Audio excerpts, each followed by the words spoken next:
शांति। 11 अक्टूबर 2022 के ईश्वरीय महावाक्य।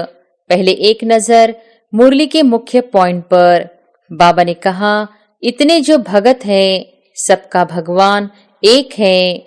जिसको पतित पावन कहा जाता है, तो पतित है अनेक और पतित पावन है एक। साधु संत महात्मा भी बुलाते हैं, उनको गॉड फादर कहते हैं, तो सबका फादर हुआ ना। सन्यासी अपने को कर्म सन्यासी कहलाते हैं, परंतु कर्म का सन्यास होता नहीं। कर्म सन्यास तब हो जब देह न हो। आते बहुत है, परंतु बुद्धि में यह नहीं बैठता कि इन्हें पढ़ाने वाला परमपिता परमात्मा है। परमात्मा ब्रह्मा द्वारा रचते हैं, कन्वर्ट करते हैं, एडॉप्ट करते हैं, वर्षा देने, पावन बनाते हैं। कैसे? याद से। कहते हैं सब धर्मों को भूल मामेकम याद करो। और फिर बाबा ने कहा, सर्विस के लिए प्लान्स बना देने चाहिए। जैसे मिलिट्री के बड़े कमांडर्स आपस में मिलते हैं ना, तो यहाँ भी बच्चों को मिलना चाहिए। जब तक बाप को नहीं समझा है तब तक भले लिख कर दे, परंतु तोता कंठी वाला नहीं बना है। जंगली तोता आया और गया, अलफ को समझना है। जरूर माया तुम्हारा समय लेती है। माया भी जबरदस्त तीखी है, जो तुमको बाप को याद करने की फुर्सत नहीं देती। और फिर लास्ट में बाबा ने कहा, बाबा पूछते हैं कि अपने को आत्मा समझ बाप को 2 घंटा जो याद कर सकते हैं वह हाथ उठाओ। लज्जा नहीं करो, एक्यूरेट बताओ। बाप समझाते हैं, बच्चे हार्ट फेल का मौत बहुत मीठा मौत है। इसमें तेरा मेरा फेरा कुछ भी नहीं है। आत्मा शरीर छोड़ती है तो बड़ी खुशी से यह शरीर हंसते हुए छोड़ देगी। इसको कहा जाता है कर्मातीत अवस्था। और अब सुनते हैं महावाक्यों को विस्तार से। मुरली का सार। मीठे बच्चे, तुम रूहानी ब्राह्मणों का आपस में बहुत बहुत प्यार होना चाहिए। आपस में मिलकर राय निकालो कि कैसे सभी को सत्य बाप का परिचय दे। प्रश्न है, बच्चे किस निश्चय के आधार पर अपना भाग्य ऊंचा बना सकते हैं? उत्तर है, पहले जब बुद्धि में यह निश्चय बैठे कि यहाँ पढ़ाने वाला स्वयं परमात्मा है, उनसे ही हमें सौभाग्य लेना है, तब पढ़ाई रोज पढ़े और अपना सौभाग्य ऊंचा बना सके। बाप की श्रीमत है कि बच्चे तुम्हें किसी भी हालत में रोज पढ़ना है। अगर क्लास में नहीं आ सकते हो तो भी घर में मुरली पढ़ो। गीत है, तू प्यार का सागर है। ओम शांति। आत्माएं अर्थात बच्चे जान गए हैं कि हम आत्मा बिंदी मिसल है, एक स्टार मुहाफिक है। लेकिन जो आत्मा है वह सेल्फ के बाप को कैसे रियलाइज करे? दुनिया में कोई भी न अपने को न बाप को जानते हैं। तुम जानते हो हम आत्मा बिंदी है, कितनी छोटी है। बाप भी इतना छोटा है। आत्मा से परमात्मा बाप कोई बड़ा नहीं है। शरीर तो छोटा बड़ा होता है। अब तुम शिव बाबा की याद में बैठे हो। भले कोई यह जान भी जाए कि आत्मा छोटी बिंदी है, परंतु उसमें 84 जन्मों का पाठ है, वंडर है ना। जब तक आत्मा शरीर का आधार न लेवे तब तक पाठ बजा न सके। वैसे परमात्मा भी हम आत्मा के मुहाफिक छोटा है, परंतु बाप क्यों कहा जाता है? क्योंकि वह सदा पावन है। वह परमात्मा को न जानते भी उनको बाप कहते हैं। जैसे तुम समझ से याद करते हो, वैसे वह भी याद करते हैं। इतने जो भगत हैं, सबका भगवान एक है, जिसको पतित पावन कहा जाता है। तो पतित है अनेक और पतित पावन है एक। साधु संत महात्मा भी बुलाते हैं, उनको गॉड फादर कहते हैं। तो सबका फादर ठहराना, फादर को पतित से पावन बनाने आना पड़ता है। पावन बनने का उपाय वही बताते हैं, क्योंकि आत्मा पर पापों का बोझा चढ़ा हुआ है। हम सिर्फ लिख दे कि बी होली, परंतु ऐसे स्लोगन लगाने से कोई फायदा नहीं, क्योंकि बाहर वाले तो समझ न सके। बाकी तुमको तो समझाया हुआ है, तुमको स्लोगन की क्या दरकार है। इसका अर्थ है पवित्र बनो, बाबा को याद करो। जब तक किसको समझाया नहीं जाए तब तक कुछ समझ न सके। योग में रहने से पवित्र बन सकते हैं। कहते हैं हिज होलीनेस, यह पवित्रता का टाइटल है। सन्यासियों को होली कहते हैं क्योंकि विकार में नहीं जाते हैं, भला वह पवित्र रहते हैं। ब्रह्म को याद करते हैं, परंतु जन्म विकारियों के पास लेना पड़ता है। तुमको तो कहा जाता है पवित्र रहो और शिव बाबा को याद करो। सन्यासी अपने को कर्म सन्यासी कहलाते हैं, परंतु कर्म का सन्यास होता नहीं। कर्म सन्यास तब हो जब देह न हो। देह बिगर तो घर में परमधाम में रहते हैं। यहाँ कर्म का सन्यास कैसे हो सकता है? यह कहना भी झूठ है। वह कहते जो गृहस्थी कर्म करते वह हम नहीं करते। गृहस्थियों का कर्म तो बहुत है, यज्ञ तप तीर्थ आदि करते हैं, वह सन्यासी भी करते हैं। बाकी फर्क सिर्फ यह है कि वह कमाई कर खाना घर में पकाते हैं, सन्यासी यह नहीं करते। वह मांग कर खाते हैं क्योंकि उनका हठयोग है। हठयोग से परमात्मा से मिल नहीं सकते। जब बाप आए तब तो उनसे कोई मिल सके, और जब तक बाप न आए तब तक पावन दुनिया की स्थापना भी हो न सके। कितना समझाते हैं फिर भी समझते नहीं हैं। बच्चे समाचार लिखते हैं, इतने इतने आए। अब देखे कौन कौन अपना सौभाग्य लेते हैं। आते बहुत हैं, परंतु बुद्धि में यह नहीं बैठता कि इन्हें पढ़ाने वाला परमपिता परमात्मा है। हमको उनसे सौभाग्य लेना है। बाप रजिस्टर भी देखते हैं।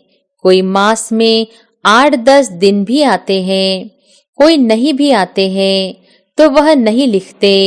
अगर कोई नहीं आता है तो वह मुरली पढ़ता है व नहीं। किसी भी हालत में रोज पढ़ना पड़े। जैसे जप साहेब सुखमणि छोटे छोटे बनाते हैं, समझते हैं कैसे भी पढ़ सके। तुम समझते हो उस पढ़ने से क्या प्राप्ति होगी? कुछ नहीं। करके थोड़े समय के लिए बुद्धि ठीक होगी, परंतु बाप से कोई मिल न सके और फिर विकारों में फंस जाते हैं तो फिर उनसे कोई प्राप्ति नहीं। कहते हैं विनाश काले विपरीत बुद्धि। बरोबर अब विनाश का समय है और कोई भी परमात्मा को नहीं जानते। कहते भी हैं हम रचता और रचना के आदि मध्य अंत को नहीं जानते हैं, परंतु ड्रामा के आदि मध्य अंत को जानना चाहिए ना। बाप समझाते हैं सतयुग है आदि, कलयुग है अंत। तो तीनों काल तीनों लोकों को समझना है। 3 लोक है, स्थूल वतन सूक्ष्म वतन कहते हैं। शास्त्र अनादि है, परंतु बाप समझाते हैं जब से रावण राज्य शुरू होता है तब से शास्त्र भी शुरू होते हैं। तो द्वापर युग मध्य हो गया। आधा कल्प सतयुग, आधा कल्प कलयुग, आधा का हिसाब है। वह मध्य को नहीं जान सकते क्योंकि कल्प की आयु लाखों वर्ष कह देते हैं। कहना चाहिए कि बाप को जानो, ब्रह्मा कुमार कुमारी बनो, तब वर्षा मिलेगा। पहले कोई आते हैं तो पूछो कहाँ आए हो? कहते हैं बीके के पास। तुम कहो विचार करो, इतने ब्रह्मा कुमार कुमारियां हैं तो ब्रह्मा बाप भी होगा। कितने सेंटर्स हैं, ढेरों के ढेर ब्रह्मा कुमार कुमारियां हैं। भला इतने बच्चे एक बाप को कैसे हो सकते? लिखा है प्रजापिता, तो इतने ब्रह्मा कुमार कुमारियां हैं, ऐसे ऐसे समझा कर खड़ा करना चाहिए। फिर भला ख्याल करो, प्रजापिता ब्रह्मा किसका बच्चा? इतने बच्चे, रचना तो परमात्मा का काम है ना, तो परमात्मा आता होगा ना। गाया हुआ है तुम मात पिता, तो बाप ब्रह्मा हो गया ना। तो परमात्मा ब्रह्मा द्वारा रचते हैं, कन्वर्ट करते हैं, एडॉप्ट करते हैं, वर्षा देने, पावन बनाते हैं। कैसे? याद से। कहते हैं सब धर्मों को भूल, माँ में कम याद करो। सभी बुलाते हैं, मैं नॉलेजफुल, ब्लिसफुल, लिबरेटर, गाइड हूँ, तो सुखधाम में ले जाता हूँ। सुख कहाँ है? सुखधाम में। अभी बाप ले जाता है शांति धाम में, फिर आते हैं सुखधाम में। यह बातें कैसे याद करें? रोज रोज बोलते रहे, औरों को समझाते रहे, तो पॉइंट्स बुद्धि में आती रहती है। जब किसको समझाओ तो उनसे लिखा लेना चाहिए। परमात्मा जो आत्माओं का पिता है, उनकी एड्रेस लिखानी चाहिए कि बाप शिव है, तो बाप से वर्षा लेंगे। तो मेहनत करनी चाहिए, परंतु मेहनत करे कौन? इसलिए बच्चों को खुद खड़ा होकर फिर औरों को भी खड़ा करना चाहिए और सर्विस के लिए प्लान्स बना देने चाहिए। जैसे मिलिट्री के बड़े कमांडर्स आपस में मिलते हैं ना, तो यहाँ भी बच्चों को मिलना चाहिए। परंतु क्या करें, आपस में मिलते नहीं हैं। वास्तव में तुम ब्राह्मणों का आपस में बहुत प्यार होना चाहिए। कोई राय निकालनी चाहिए, कैसे किसको समझाए। देखो लक्ष्मी नारायण के कितने मंदिर हैं, तो मंदिर बनाने वालों को मिलना चाहिए कि आपने यह मंदिर बनाया है, परंतु जानते हो कि इन्होंने राज्य कैसे पाया, फिर राज्य कैसे गंवाया। श्री कृष्ण का चित्र बहुत अच्छा है। इसमें 84 जन्मों की कहानी बड़ी अच्छी है। सिर्फ यह चित्र बड़ा बनाना चाहिए। बाबा कहते हैं कोई आए तो युक्ति से पूछना चाहिए कि आपने गीता पढ़ी है, फिर भला बताओ गीता का भगवान कौन है।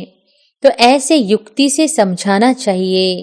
कहते हैं ना तुम मात पिता, तो यह ब्रह्मा माता हो गई, तो उनके साथ संबंध रखना चाहिए। अगर उनसे प्यार गया तो खेल खलास। बाप से वर्षा कैसे पाएंगे? तुम्हारी लड़ाई पुराने दुश्मन से है। कोई को मालूम नहीं है कि रावण से भी कोई युद्ध होती है।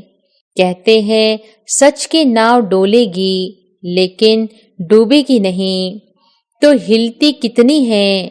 दूसरे सत्संगों में तो हिलने की बात ही नहीं है। यहाँ तो माया से युद्ध है। जब तक बाप को नहीं समझा है तब तक भले लिख कर दे, परंतु तोता कंठी वाला नहीं बना है। जंगली तोता आया और गया, अलफ को समझना है।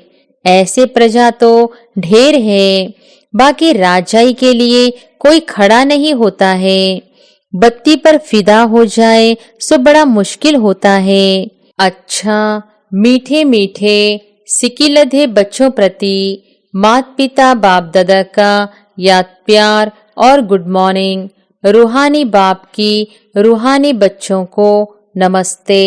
रात्रि क्लास। तुम बच्चों को बाप का डायरेक्शन मिला हुआ है कि बच्चे बाप को याद करो। बच्चे कहते हैं बाबा फुर्सत नहीं मिलती है। अब फुर्सत कहाँ चली जाती है? जरूर माया तुम्हारा समय ले लेती है। माया भी जबरदस्त तीखी है, जो तुमको बाप को याद करने की फुर्सत नहीं देती। तब तो कहते हो बाबा सारे दिन में आधा घंटा 20 मिनट याद में रहे। कोई मुश्किल ही सारे दिन में 2 घंटा बाप को याद करते होंगे। जो समझते हैं हम 2 घंटा याद करते हैं, वह हाथ उठाओ। वह स्थूल याद, पुरानी याद तो चलती आती है। यह तो है इनकॉर्पोरियल। इनको अपना आँख कान तो है नहीं। बच्चों को कहते हैं मामे कम याद करो, अपने को आत्मा समझो। तो बाबा पूछ रहे हैं कि कितना घंटा याद में रहते हो।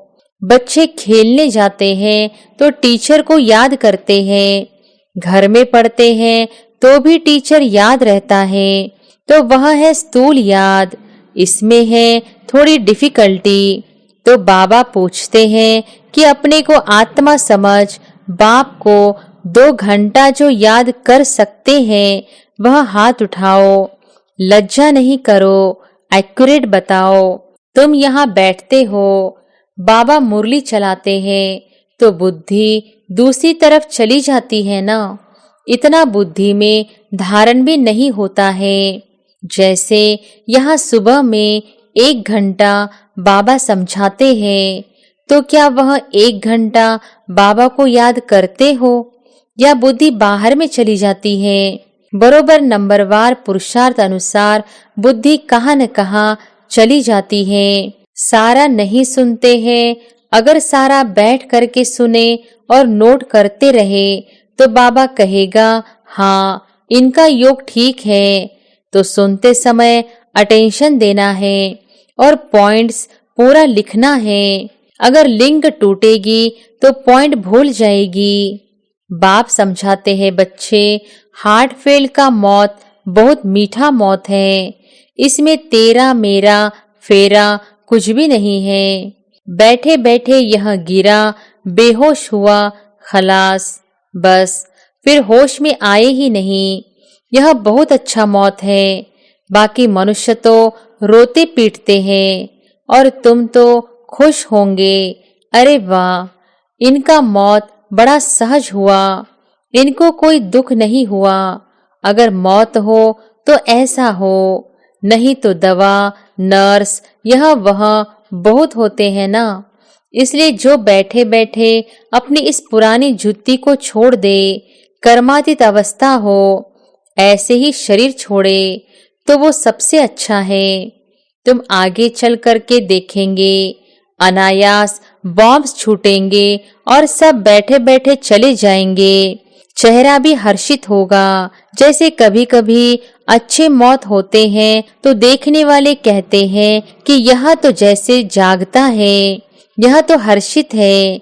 ऐसे तो कोई कह नहीं सकेगा कि यह मर गया है। आत्मा हर्षित होके जाती है ना, तो आत्मा में अगर हर्षितपना होगा तो चेहरे पर बाहर से दिखाई तो पड़ेगा ना। आत्मा कोई खत्म तो नहीं होती है। आत्मा शरीर छोड़ती है तो बड़ी खुशी से यह शरीर हंसते हुए छोड़ देगी। इसको कहा जाता है कर्मातीत अवस्था। वही इतना ऊंच गाए जाते हैं। शरीर की कोई परवाह ही नहीं है और दूसरी कोई चीज याद नहीं आवे। इसको कहेंगे सबसे मीठा। आप पे ही शरीर छोड़ना। इसलिए सरप का मिसाल भी देते हैं। सतयुग में ऐसा होता है, जो खुशी से शरीर छोड़ते हैं तो प्रैक्टिस यहाँ से होगी, पीछे वह प्रैक्टिस चलती रहेगी। तुम बच्चे बाप को कितना प्यार से याद करते हो। अंग्रेजी में कहा जाता है मोस्ट बिलवेड, परम प्रिय, बहुत मीठा। लोगों को तो परम प्रिय, मोस्ट बिलवेड कह नहीं सकते। बाप कहते हैं बच्चे, मैं तुम्हारा बाप भी हूँ, टीचर भी हूँ, गुरु भी हूँ। तुम कभी टीचर को भूलो तो बाप को याद कर सकते हो। बाबा गाइड है। गाइड को पंडा भी कहा जाता है। वह दुख से लिबरेट करने वाला, शांति धाम में ले जाने वाला है। उसके पीछे है सुखधाम। तो तुमको यह ज्ञान घास मिलता है, फिर इसको विचार सागर मंथन करते रहो। जैसे गाय का मुख चलता रहता है तुम्हारा मुख तो चलने की दरकार नहीं है, बाकी अंदर में सब कुछ याद करना है। जैसे तुम हो ऐसे हम हैं।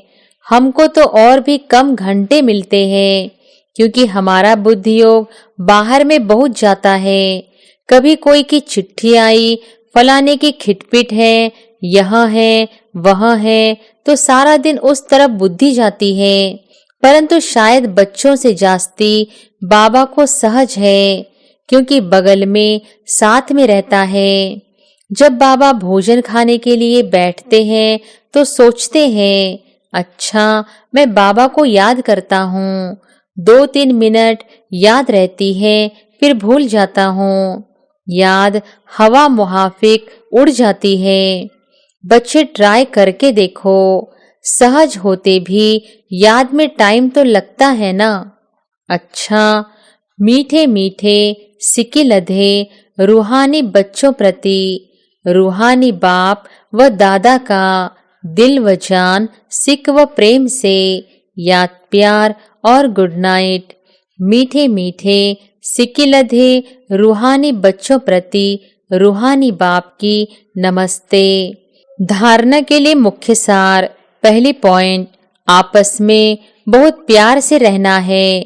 मिलकर राय निकालनी है कि किस युक्ति से हर एक तक बाप का संदेश पहुंचाए।